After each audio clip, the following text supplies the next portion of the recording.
Here in Austin, local groups are bringing the community together to speak out against Governor Greg Abbott's policies and what they call a hate agenda from the Trump administration.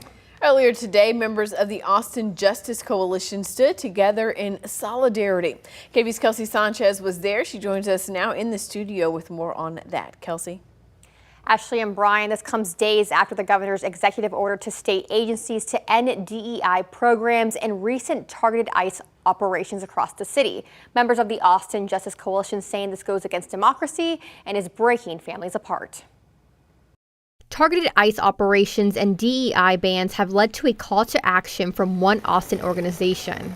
We must reject the idea that it's okay to break up families. What is democracy without a diversity of opinion? What is democracy without equity, without equal access to representation and to the vote? And what is democracy without inclusion, without being welcomed? On Wednesday, members of the Austin Justice Coalition gathered to say they're fighting back against Governor Greg Abbott and President Donald Trump's administration. What this is not just about policy.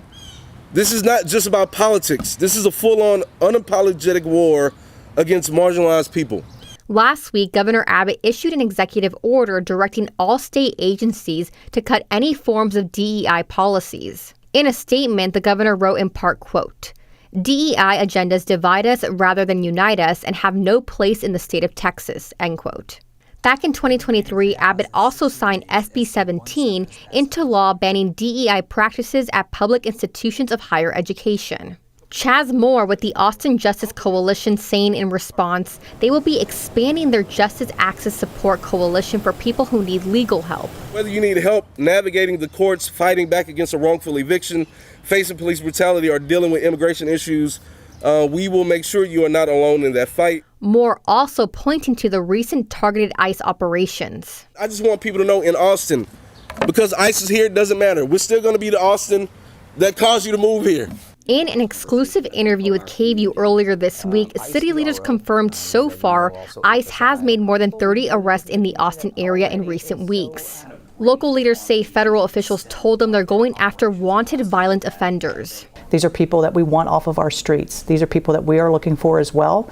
These are violent offenders that have caused, severe harm to this community. So that's exactly what they're doing, and that's what we've been told. In response, Moore says the coalition will also be doing what they can to offer a layer of protection. If that means we have to turn our office into an actual sanctuary for people that are afraid of ICE, we will do that. Moore also said the coalition will be relaunching its radical advocacy program, which he says will allow people to come in and learn how to use their voice. In studio, I'm Kelsey Sanchez, KVUE News.